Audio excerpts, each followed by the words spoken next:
So this is a follow-up behind the part 2 behind the tarot experience video. And I just left off at the place where, I was just living my life, like praying, meditating, like, experiencing a lot of lows and a lot of issues that came along with the situation. And I kept running into a lot of issues, a lot of points and things like that. And it's just all weird that, that a person could be having these issues and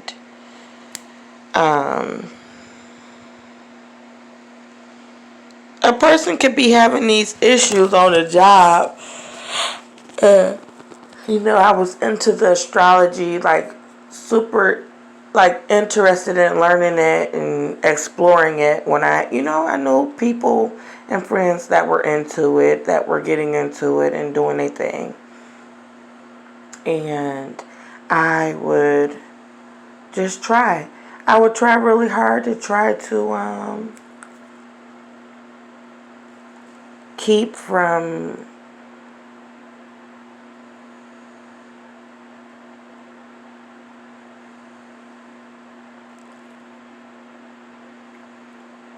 losing my head a lot of times. I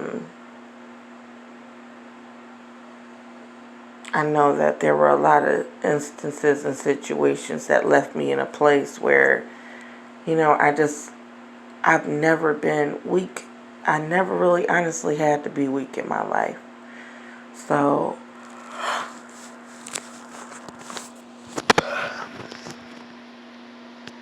this really changed my life when I got into this stuff. And at first it was very positive. Like I've said a million times, it was positive. There were a lot of positive things that were flowing. And, a lot of the stuff I didn't understand because I was I was single. And I was trying to, just praying and keeping it positive that I could find someone that was of good understanding and caliber and move forward, to live my life. And what happened to me was totally different. It was totally different. I know that they were saying that there was, that the situation from work was not going to get any better. And that I needed to work with someone in their team in order for things to be better. And I didn't understand what that meant. I don't know if that was me. I don't know. But because I didn't understand what was going on, at first it was like some of the stuff I get and some things I don't get. But I ain't never been approached in this way with life or anything like this. I've never dealt with anything like this. So I just wanted to do as much as I could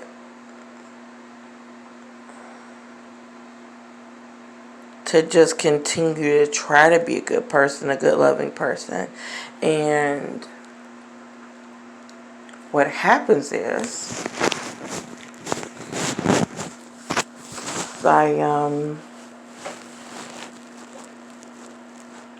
on the 20th, or I want to say the 18th or the 19th, I went to a manager, Gregory Kiefer. I spoke to him. I actually messaged him on Facebook. On my old Facebook page, I had messaged him because I was overwhelmed at one point in time. And, the stuff was, it was leading up to the things that were being done, the things that were being said, and then the messages that I was getting was just leading up to, it was just too much. And because I had spoke to Curtis Manuel, and it was like, I had already seen the other side of him that was just like, I'm not about to be cool with you. It was like, okay, all right, okay. And you got to move on and be, you just got to move on. But I had spoke to him and I had placed my faith in him as, as a person, just being vulnerable because I never had to be. I placed that in him, and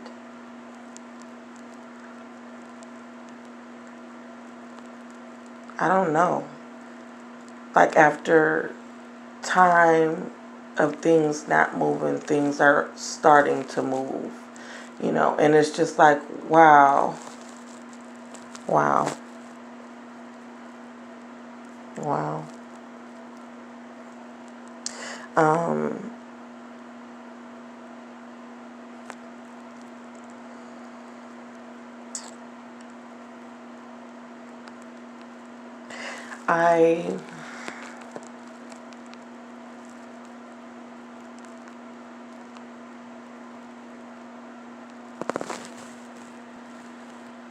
So the day of December 20th or 19th or something like that, before I went to work, there was this thing, it was saying basically,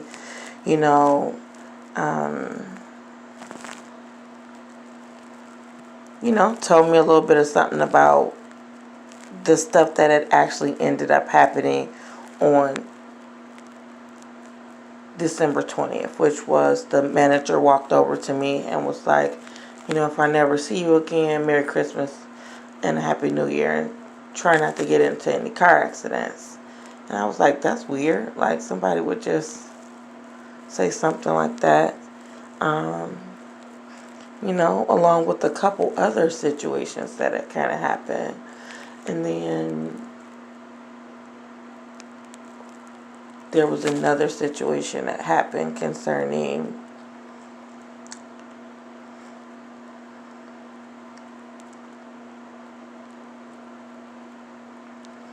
another leader, her name Yolanda Prochnow, where she said the same thing. And then I left work that day and my sister had a car accident, and her car was totaled.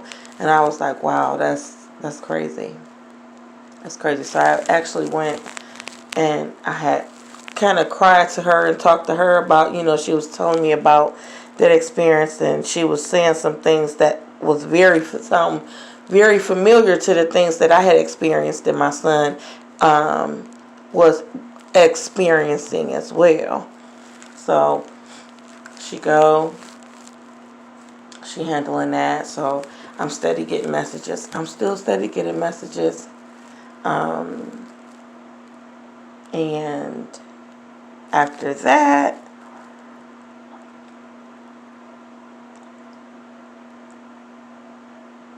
some of the messages were just saying, it's time to cross over to the other side, was what they were saying. That it's time for you to cross over to the other side. And I'm like, I'm not about to accept that. You know what I'm saying? Like, I'm not about to accept that, because that sounds crazy. I'm not about to accept that. But they started talking about someone was in my energy. And I'm like, who? Who is in my energy? Who? But I kept having dreams and visions about the guy Gregory Keeper from work. I kept having dreams. Like, it was just like, at some point in time, it was like, you remind me of someone else. But it was like, I was just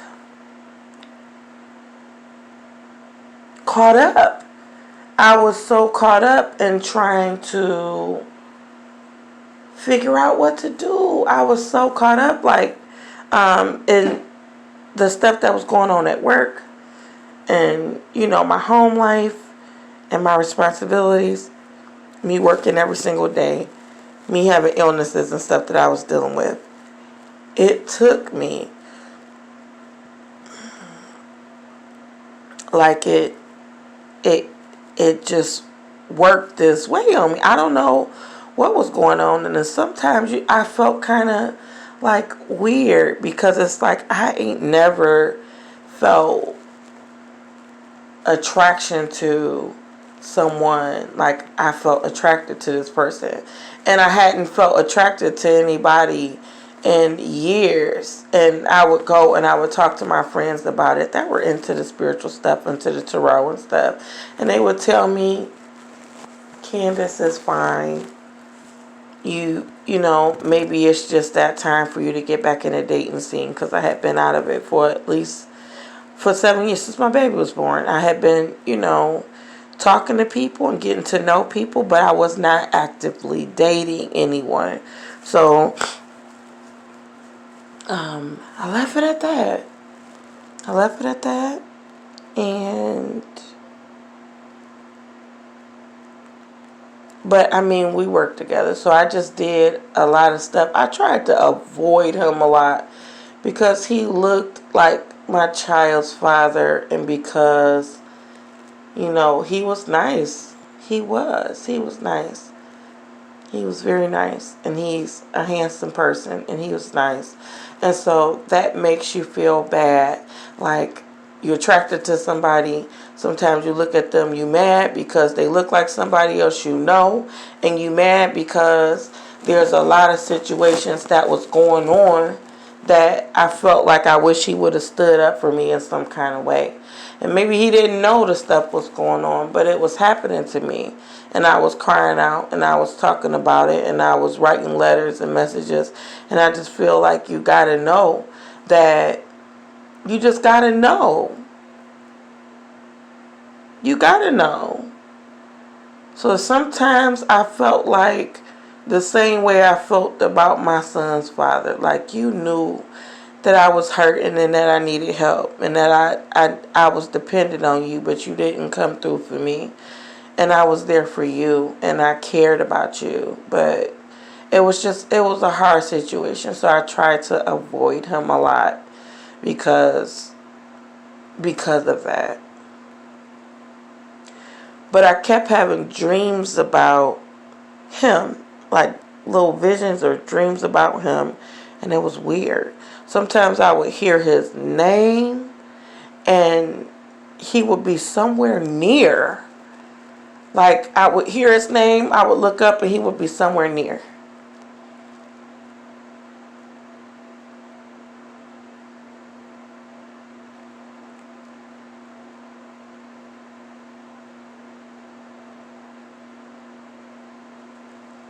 And it was that. I was happy for, you know, his accomplishments and his goals and stuff like that. But, you just kind of have to leave it at that. And, I just felt like, moving back into the tarot stuff, it became hectic, because it was like, who is it talking about? It's just talking about me. And then a lot of the same stuff that they were saying was happening in my life. So I was like, what is going on here? What's going on here? And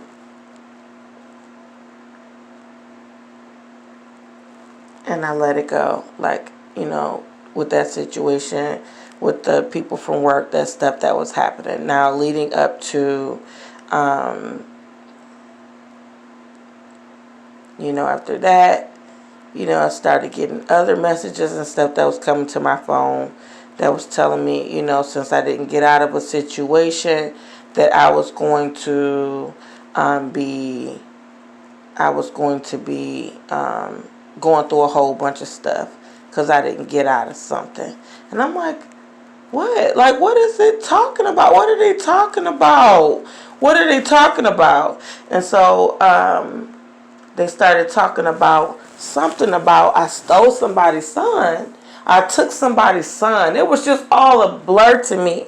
And it's just like, took somebody's son? I only got 3 kids living in my house. Like, I just got my kids living in my house. So I don't understand what it's talking about, 3 sons. I don't know none of that. I didn't understand none of the stuff that was being relayed to me about taking somebody's son and having to give it back. And I'm like, I'm not about to give back my kids to nobody. Like, I love these kids and I'm taking care of them. Then the messages started making reference to my children, that they were going to kidnap my children if I did not cooperate, that they were going to kidnap my children. There was messages that if I did not, that I would die, that I needed to, sacrifice, like it was a whole bunch of stuff that was going on. And they was telling me that if I went to the police or like that, I was going to regret it, all this other stuff like that. But I just came to the point where I really didn't care, because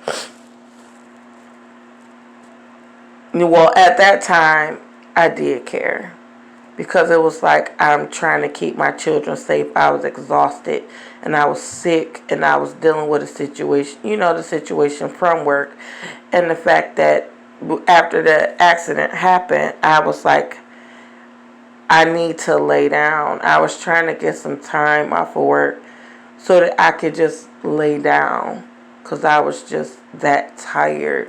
I was like, I have to lay down. I have to lay down. And I have to get some rest. And it was like, the more I needed to lay down and get some rest, I kept getting attacked. They was talking about how everybody was off of work. It was like a 10-day, everybody was laid off work for 10 days. And they was like, did a business or something shut down? Like something about some Illuminati stuff and sacrificing kids and giving, like I was hearing that stuff, but it was like, no, I'm not in nothing like that. So I'm just going about my business. All I do is I meditate, like I pray, I meditate, and just affirm myself and mind my business. And I take care of my kids. So I didn't understand what was going on. But that was happening. And I was kind of afraid. I felt like I couldn't move, like I was weak, like I was, like really, I couldn't, I had a really hard time making it. And, they was steady saying stuff was going to happen. They were making references to packages that I had purchased, regarding like stones, like mineral stones and necklaces and things like that. They were making reference to those things. So I was like, wow, like this stuff is crazy. And it was even one time, like I felt so stressed out. I felt so much pressure. Like my kids were asleep and I had left out into the living room. And this is when it was just straight out nasty and morbid. I came out into the living room and it was dark. I lit some candles and I just sat in a circle, like, and with my candles, I just sat there in front of them and I just prayed, and came back and it was like, yeah, they something about witchcraft and trying to make or hurt somebody, and I'm like, this shit, like whatever this is misleading. Like it's not true. It's false. Like it's false. Whatever it is, it's false. I wasn't praying against nobody. I was praying for strength and help from, the force that was helping me. So